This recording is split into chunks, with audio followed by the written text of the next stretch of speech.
Allez, bonjour à tous, lundi 25 novembre, j'espère que vous allez bien et on est parti pour une nouvelle semaine avec ce matin Bitcoin à 98 250 $, Ethereum 3400 $. Et pour bien commencer la semaine, je vous ai sélectionné quelques news qui me paraissent plutôt intéressantes et on va s'appuyer là-dessus pour faire l'analyse technique sur les principales cryptos qui nous intéressent. Allez, avant de commencer cette vidéo les amis, vous le savez, c'est actuellement le Black Friday, et donc pour ceux que ça intéresse, vous avez encore quasiment 5 jours pour vous abonner à TradingView, avec des réductions qui vont jusqu'à moins 70%. Donc pour ça, je vous invite à cliquer sur le lien Linktree qui se trouve en description de vidéo. Ensuite, vous descendez un petit peu et vous cliquez sur le lien TradingView. Et en gros, il va y avoir deux plans qui vont être vraiment intéressants. Donc déjà en premier, le plan essentiel, moi c'est celui que j'utilise. Et en vous abonnant à ce plan, vous avez actuellement moins 30% plus un mois gratuit. Et donc c'est une offre qui vous revient à 9,69 € par mois au lieu de 14,95 € par mois.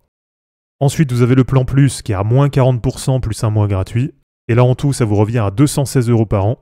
Mais du coup je vous dis qu'il y a deux offres vraiment intéressantes, puisque je pense que ce qui va vous convenir, ça va être soit le plan essentiel à 126 € pour 13 mois, ou soit le plan premium qui est à 217 €.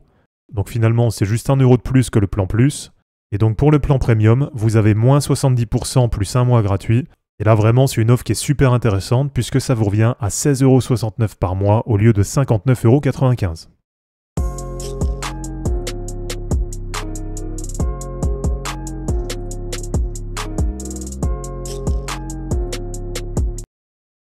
Allez, déjà pour commencer rapidement sur le prix des cryptos, on a une clôture hebdo qui s'est faite autour de 98 000 $. Donc historiquement, ça en fait la plus haute clôture hebdo qu'on a eue sur Bitcoin. Et donc pour l'instant, pas vraiment de nouveautés par rapport à ce qu'on a déjà vu, puisque tant qu'on reste en dessous des 100 000 $, pour l'instant il y a très peu de changements. Et je vous rappelle que pour moi, le prochain objectif sur Bitcoin, et qui sera probablement ma prochaine prise de profit, ça va être à peu près sur la courbe en jaune, donc qui représente la moyenne mobile 50 plus 100%, et ça fait un objectif qui va être autour des 120 000 à 125 000 $. Alors du côté des news, du côté des actus, il y a quand même pas mal de choses là qui sont intéressantes. Avec déjà un premier article qui nous parle d'une potentielle alt season en raison d'une baisse de la BTC dominance. Donc ça c'est vrai que c'est vraiment l'élément à surveiller, c'est vraiment l'élément qui nous intéresse.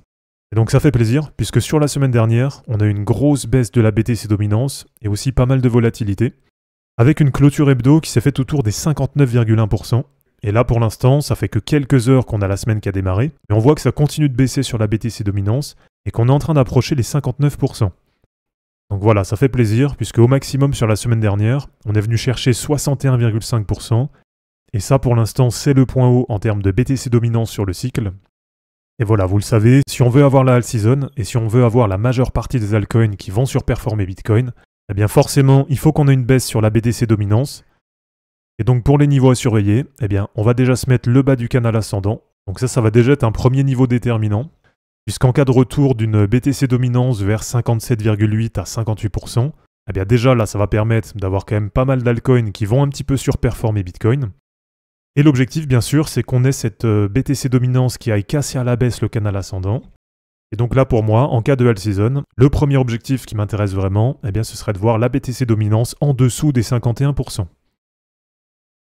Alors côté altcoin, c'est vrai qu'il y a eu pas mal de belles performances. Et dans celle que j'ai en wallet, je voulais aussi vous remontrer BGB.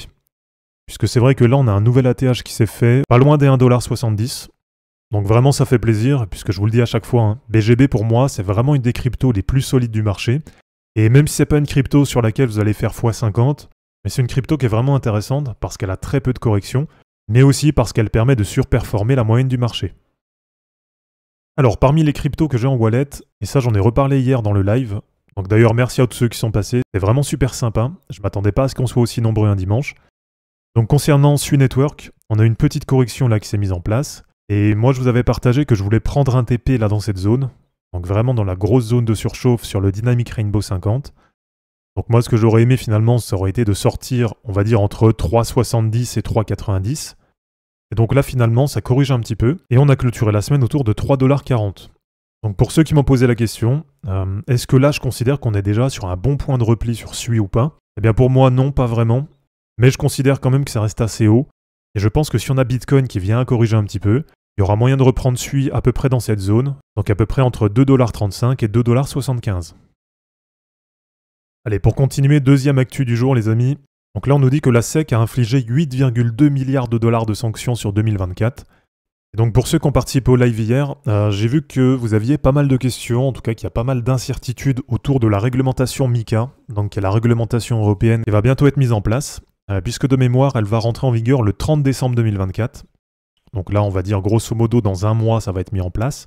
Et donc je vous pose la question maintenant, mais si ça vous intéresse d'avoir plus d'infos sur MiCA, donc de savoir un petit peu en quoi ça va nous impacter sur l'industrie crypto, eh bien dites-le moi en commentaire, et comme ça si ça vous intéresse, je vous ferai une vidéo beaucoup plus détaillée sur tout ce qui risque de changer dès début 2025 avec la réglementation MiCA.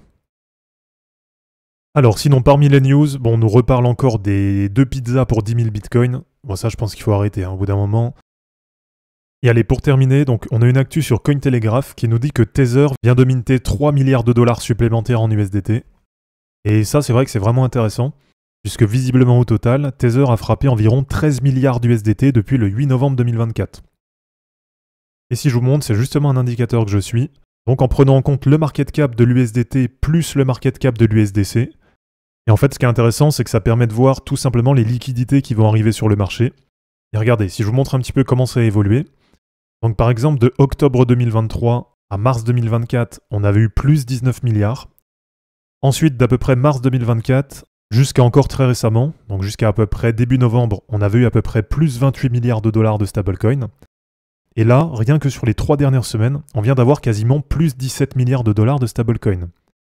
Donc ça veut dire que là, en 3 semaines, on a quasiment autant de liquidités qui sont en train d'arriver sur le marché que ce qu'on a eu l'an dernier entre octobre 2023 et mars 2024.